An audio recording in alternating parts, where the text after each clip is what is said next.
तीसरे नंबर पर परमात्मा। एक बार फिर से बोलो, तीन कौन? मां, महात्मा और परमात्मा। इन तीन को पकड़ कर रखोगे तो जिंदगी में कभी पीछे मुड़कर देखना नहीं पड़ेगा, आगे बढ़ते चले जाओ। जो अपनी मां का आदर करना छोड़ देता है, अपनी मां का सम्मान करना छोड़ देता है, अपनी मां का हाथ पकड़ना छोड़ देता है, अपनी मां का चरण पकड़ना छोड़ देता है, वो बहुत लंबा नहीं चल पाता। मां, महात्मा और परमात्मा। दूसरे नंबर पर है महात्मा, संत, साधु, गुरुजन। संत साधु गुरुजन किसको कहा? कोई कपड़े पहन लिया, जटा बढ़ा ली, खूब तिलक छापा कर लिया, खूब सारी माला पहन ली, तो उससे कोई संत या साधु नहीं बन जाता। संत साधु का सबसे बड़ा लक्षण है,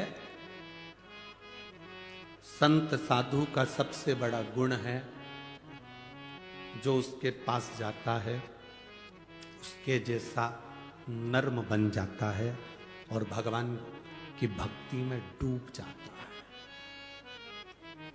संत साधु के पास गए और प्रॉपर्टी की बात कर रहे हो, संत साधु के पास गए और जमीन जायदाद की बात कर रहे हो, संत साधु के पास गए और तुम अन्य अन्य बातों को कर रहे हो, तो उसमें सुख का अनुभव नहीं है।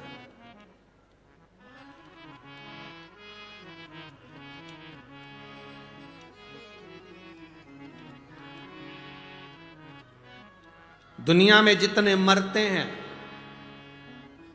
वो सब वैकुंठ जाते हैं कि नरक जाते हैं? अरे बोलो, जम के बोलो, अरे बोलो तो जम के। कोई तुम्हारा पैसा खाकर मर गया, कोई तुम्हारा 5-10 लाख रुपए प्लाट का लेके मर गया, कोई तुम्हारी जमीन का टुकड़ा लेकर मर गया, कोई तुम्हें दुख देकर मर गया, तो वो वैकुंठ जाएगा कि नरक जाएगा? हैं? नरक जाएगा, ये तुम कह रहे हो। पर उसके मरने के बाद उसके परिवार वाले जब वो पत्रिका छपवाते हैं, कार्ड, उस कार्ड में उसका जो नाम लिखा रहता है, उसमें तो लिखा रहता है स्वर्गवासी।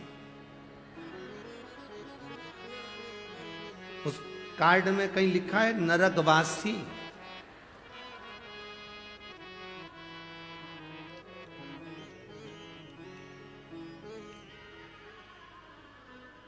विदेश में कोई मरता है तो कह देते हैं एक्सपायर, डेड बॉडी।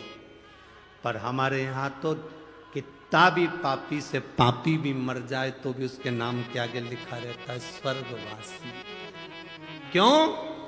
क्योंकि वो भारत की भूमि पर जन्मा है, और भारत की भूमि पर जो जन्म लेता है वो नरक कभी नहीं जाता। अच्छा चलो जाने दो, तुम्हें सियोर वाले महाराज की बात पे भरोसा नहीं हो तो एक एक पुराण उठाकर बता दो। हिरण्यकशिपु मरा, प्रहलाद का पिता मरे, तो नरक गए कि स्वर्ग गए? बोलो बोलो जम के। रावण मरा तो वैकुंठ गया कि नरक गया? चलो वो भी जाने दो। जिस हिरण को बाण मारा था वो वैकुंठ गया कि नरक गया?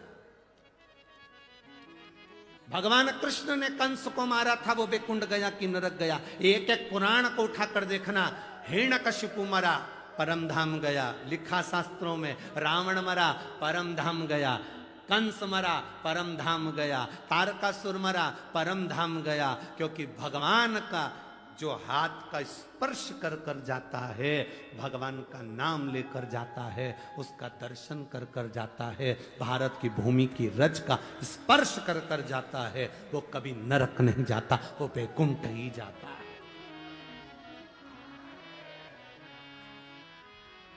कितनों के घर जाकर देख लेना, जिन जिन के घर में कोई बुजुर्ग मर गए हो उनका फोटो लगा होगा, उस फोटो के नीचे लिखा होगा स्वर्गीय। अब उसके नाम के आगे कभी नहीं लिखा नरकीय, उसमें लिखा स्वर्गीय।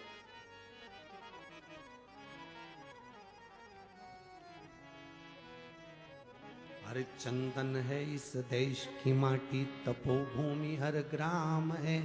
हर बाला देवी की प्रतिमा बच्चा बच्चा राम है। जिसके सैनिक समर भूमि पर गाया करते गीता है, उसी माटी के हल्के नीचे खेली करती सीता है। चंदन है इस देश की माटी, तपोभूमि हर ग्राम है। हर बाला देवी की प्रतिमा बच्चा बच्चा राम। ये भूमि ही कुछ ऐसी है, ये धरा ही कुछ ऐसी है, इतनी पवित्र है ये भूमि, जिसको समझने वाला समझ सकता है।